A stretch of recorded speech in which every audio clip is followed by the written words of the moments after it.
Queridos irmãos e irmãs, tradicionalmente no quarto domingo da Páscoa, a igreja lê trechos do capítulo 10 de São João, aonde Jesus se apresenta como bom pastor. A intenção da igreja é nos mostrar como Cristo continua pastoreando-a, justamente por ser ressuscitado. Por causa da ressurreição, ele continua sendo o apacentador das nossas almas, de nós todos. Ele continua a ser aquele que guia, aquele que conduz a igreja mediante os seus legítimos pastores. E por isso, hoje também é um dia internacionalmente dedicado à oração pelas vocações sacerdotais, para que Deus continue a chamar jovens que sejam generosos e queiram dar a sua vida por Cristo e pela igreja. O evangelho de hoje começa já com essa frase de Cristo: eu sou o bom pastor. A tradução literal seria: eu sou o belo pastor. Porque Jesus aqui utiliza a palavra kalos, que é a palavra belo em grego. Acontece que, ao dizer eu sou o belo pastor, muito interessantemente, ele está dizendo que é um modelo, é o tipo do pastor ao qual todos devem imitar. E, portanto, isso também significa eu sou o bom pastor, no sentido de que eu sou o protótipo do bom pastor, o arquétipo do bom pastor. E essa imagem era uma imagem muito apreciada pelos primeiros cristãos. Jesus, como um pastor belo, jovem, ressurrecto, que leva a sua ovelha nos ombros. Ou seja, que nos leva a todos nós. Então ele dá as características do pastor modelo, do pastor belo, do bom pastor. Em primeiro lugar, o bom pastor dá a vida por suas ovelhas. Não há como não evocarmos aqui, por exemplo, a figura de Davi. Davi que salva a sua ovelha do leão, enfrentando do urso, a resgata, colocando a sua vida em perigo. Portanto, o bom pastor é aquele que enfrenta os perigos, aquele que se coloca em risco, aquele que enfrenta as dificuldades, aquele que luta pelo seu rebanho, com perigo de morrer, com perigo de morte. O mercenário, que não é pastor e não é dono das ovelhas, vê o lobo chegar, abandona as ovelhas e foge, e o lobo as ataca e dispersa. Quando São Paulo se despede da comunidade de Éfeso, antes de voltar para Jerusalém e ali começar toda a situação desastrosa que vai levá-lo à prisão, ele diz que lobos vorazes virão atacar o rebanho para dispersá-lo. Aqui aparece, na boca de Jesus, essa figura, o lobo. E, do outro lado, o mercenário. O mercenário que é o assalariado, que é aquele que cuida do rebanho simplesmente para receber um soldo. E Jesus diz, olha, a diferença entre o pastor e o mercenário é que o mercenário não dá vida pelas ovelhas. Ele é um assalariado, ele não é o dono das ovelhas, ele não tem amor pelas ovelhas. Então, o que ele faz? Quando o lobo vem, ele foge.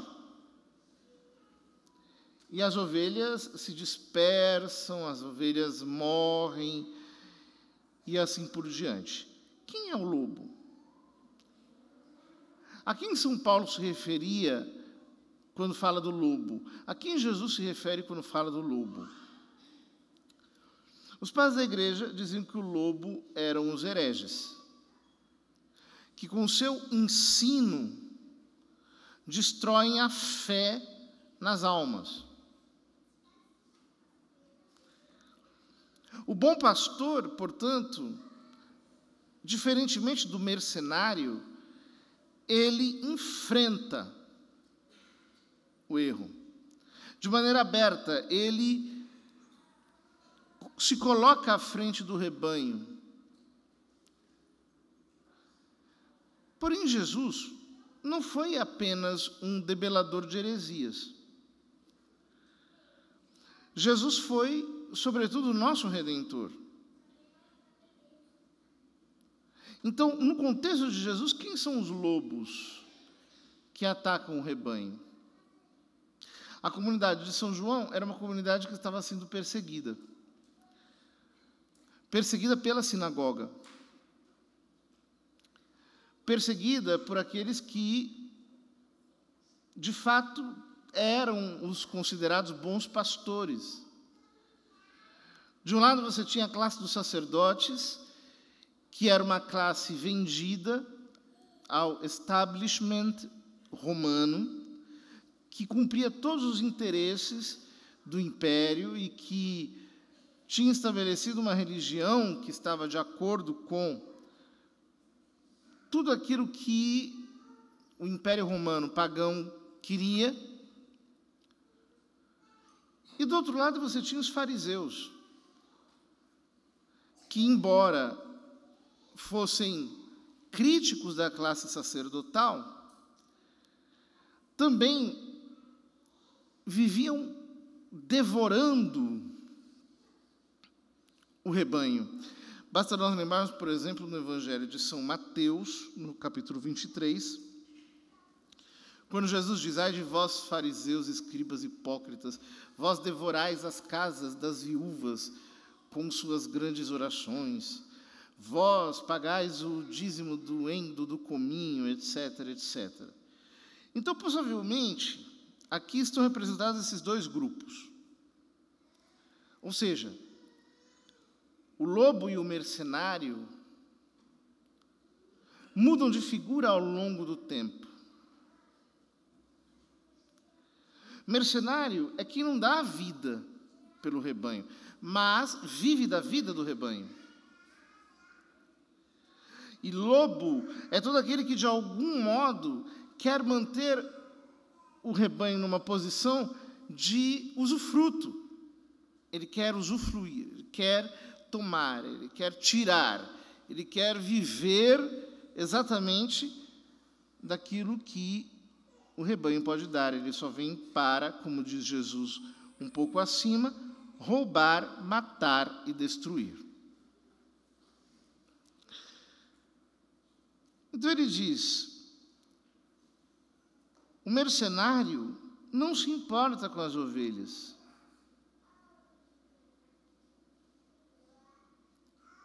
Eu sou o bom pastor. Conheço as minhas ovelhas e elas me conhecem, assim como o Pai me conhece e eu conheço o Pai. Vejam que expressão forte a de Jesus. Eu sou o bom pastor, eu conheço as minhas ovelhas.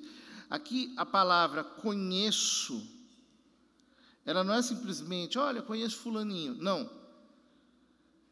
é com o peso bíblico que a palavra conheço tem. Eu tenho intimidade com as minhas ovelhas. Eu sei quem elas são e elas também sabem quem eu sou. Por assim dizer, a nossa intimidade faz com que não apenas eu conheça as minhas ovelhas e elas me conheçam a mim, mas eu reconheço as minhas ovelhas e elas me reconhecem a mim. Ou seja, nós temos uma verdadeira intimidade. Mas essa intimidade de Jesus é assim como o Pai me conhece e eu conheço o Pai. Ele está estabelecendo como um padrão de conhecimento, o conhecimento que o Pai tem dele e que ele tem do Pai eternamente. E aqui nós devemos nos perguntar: será que eu sou ovelha de Cristo? Será que eu conheço Cristo tão intimamente como o Pai lhe conhece? Será que Cristo me conhece, ou seja, eu me dou a conhecer a Ele com a mesma dose de amor, de intimidade? Porque uma coisa é conhecer com a cabeça, outra coisa é conhecer com o amor. Parece até contraditório. Mas São Paulo diz na carta aos Romanos: pois é crendo com o coração que se alcança a justiça, e professando a fé com a boca que se obtém a salvação. Eu tenho que conhecer Cristo com o coração. A minha fé não pode ser desprovida de caridade. Eu tenho que penetrar em Cristo verdadeiramente, a tal ponto de me identificar com Ele, a tal ponto de Ele ser o critério para mim, a tal ponto de eu me guiar pela sua voz, pela sua inspiração, a tal ponto que entre eu e Cristo exista uma tal dependência que eu não faça nada sem Ele. Eu dou minha vida pelas ovelhas. Antes ele tinha dito: o bom pastor dá a vida por suas ovelhas. Agora ele diz em primeira pessoa: eu dou minha vida pelas ovelhas. Isso aqui nos leva a perceber o quanto para São João o sacrifício de Cristo na cruz não foi um justiçamento humano apenas, mas foi uma entrega, foi uma oblação. Eu dou a minha vida pelas minhas ovelhas. Tenho ainda outras ovelhas que não são deste redil, também a elas devo conduzir, elas escutarão a minha voz e haverá um só rebanho e um só pastor. Jesus está falando dos pagãos, daqueles que ainda não receberam a chama da fé naquele tempo, aqueles que ainda não tinham recebido a divina revelação. Então, já aqui no capítulo 10 de São João, se abre uma visão universalista. Isso para nós é muito bonito. Jesus tem ovelhas em todo lugar. Jesus tem ovelhas nos lugares em que nós menos imaginamos. Jesus tem ovelhas, talvez nos lugares em que nós achamos que estão todos perdidos. Essas ovelhas, de alguma maneira, sabem quem Ele é. E sabem que Ele sabe quem elas são. Elas escutarão a sua voz e virão para se tornar um só rebanho, sob um só pastor.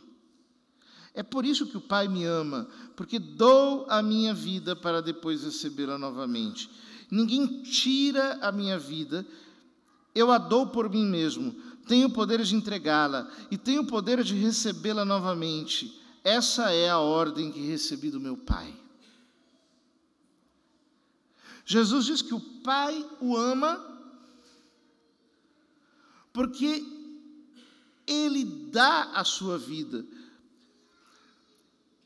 Isso é absolutamente o contrário, por exemplo, do sermão contra os maus pastores, do capítulo 34 de Ezequiel, que no ciclo bienal das leituras na sinagoga era lido entre a festa dos tabernáculos e a festa da dedicação, que é exatamente este momento no qual o Evangelho de São João apresenta esse texto.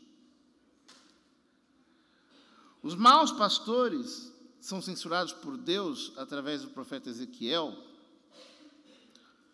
São os verdadeiros responsáveis pela destruição do templo. São os verdadeiros responsáveis pelo desaparecimento